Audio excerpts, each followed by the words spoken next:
आज हम संविधान की गौरवशाली यात्रा पे बात करने के लिए चर्चा कर रहे हैं। कल से ये चर्चा चल रही है सर। मैंने बहुत सारे दोनों पक्ष के और जितने भी हमारे मेंबर हैं सुना सर, उनको बड़े बड़े नेता हैं सर। इसके भाग 1 में लिखा हुआ है India that is Bharat, Hindustan नहीं लिखा हुआ है सर।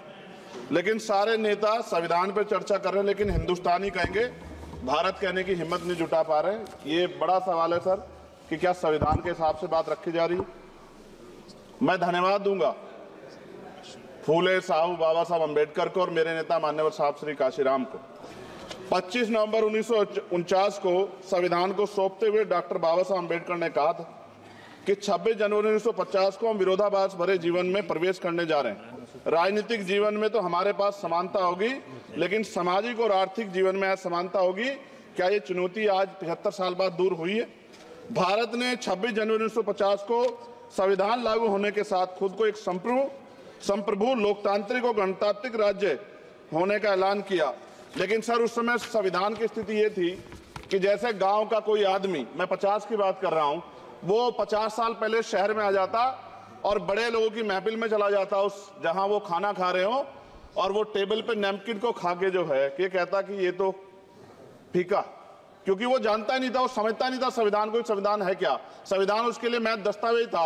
ये जिम्मेदारी थी राजनीतिक दलों पे कि वो संविधान को व्यवहार में लेके आते। और इसके इतने सारे आर्टिकल हैं, अगर इनको व्यवहार में लाया जाता तो मुझे लगता कि आज देश बहुत बदल गया होता। बाबा साहब ने कहा था कि लोकतंत्र भारतीय भूमि का केवल ऊपरी पोशाक है, उनके अनुसार यहाँ की संस्कृति अनिवार्य तौर पर लोकतांत्रिक है। भारत जैसे गरीब और गैर बराबरी वाले देश में संविधान के जरिए छुआछूत खत्म करना, वंचितों के लिए सकारात्मक उपाय करना, सभी वयस्कों के लिए मतदान का अधिकार देना और सबके लिए सम्मान अधिकार तय करना, ये बहुत बड़ी उपलब्धि थी सर। ये संविधान है कि आप वहां बैठे हैं और मैं यहाँ खड़ा होकर अपनी बात रख रहा हूं, और इस देश में आदिवासी महिला के तौर पे जो है राष्ट्रपति बनी है, और प्राइम मिनिस्टर तो नहीं बना, लेकिन शेड्यूल कास्ट के बड़े नेताओं को भी जो है राष्ट्रपति बनने का मौका मिला। इस संविधान की देन, अगर वोट हम पे नहीं होता तो शायद अमीर और जो राजा महाराजा खुद को मानते हैं हमारी गलियों तक नहीं आ पाते, हमारे हाल नहीं जान पाते। आजादी का मतलब सर सिर्फ अधिकार पाना भर नहीं है, इसके लिए हमारे संविधान में सरकार और नागरिकों के अधिकारों के साथ साथ उनके कर्तव्यों का विस्तार से उल्लेख किया गया है। बाबा साहब ने संविधान सभा में दिए गए भाषण में कहा था कि स्वतंत्रता आनंद का विषय है, पर अब हमें अपनी जिम्मेदारियों पर भी ध्यान देना होगा। संविधान ने सुनिश्चित किया कि रानी के पेट से राजा जन्म नहीं लेगा, वोट से नेता तैयार होगा। आर्थिक बराबरी के लिए सरकार क्या कर रही है? गरीब और गरीब हो रहा है, अमीर और अमीर हो रहा है। सुबह उठते कहीं बम की धमकी मिलती, कहीं दंगे की। ये अमृत काल है सर या धमकी काल है? कितना बढ़ रहा है आर्टिकल 15 सर। भारत में आज भी घोड़ी चढ़ने बैठते होती है सर। क्या दलितों को यहाँ भी बोलने का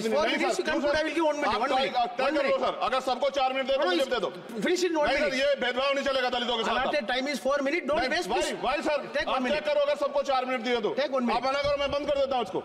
क्या दलितों को सबसे आखिरी में नंबर मिलेगा और बोलने का मौका मिलेगा? क्या मजाक कर रहे हैं सर आप? नो, ये all independent people are having only 4 minutes. You take sir. Independent में अपनी पार्टी का मेंबर हूँ सर, और जीत के आया हूँ सर, किसी की दया में नहीं आया।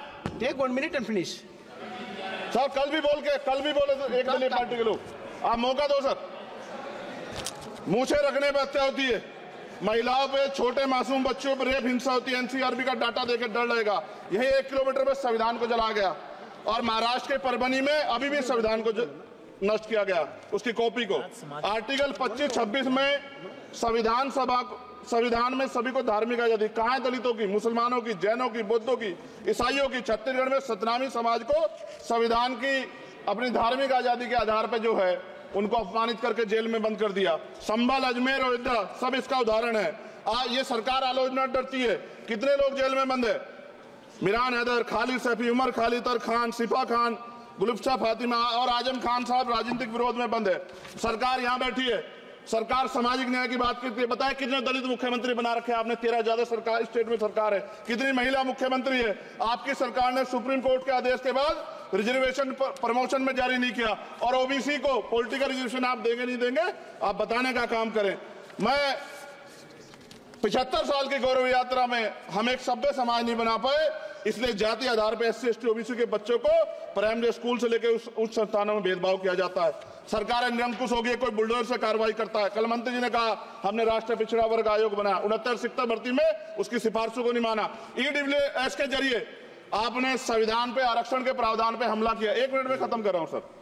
संविधान सर न्यायपालिका में आर्टिकल 124 ये कहता है सर, ये अधिकार जो है Sanjay sir ji please conclude sir. 1 minute में प्लीज संविधान में न्यायाधीशों की नियुक्ति का अधिकार राष्ट्रपति के द्वारा होना चाहिए, अभी तक नहीं हो रही है।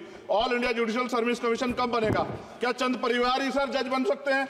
और आज हम सर, मैं सरकार से सवाल पूछना चाहता हूं सर, सेवाओं में SC ST OBC वर्ग का कितना प्रतिनिधित्व है?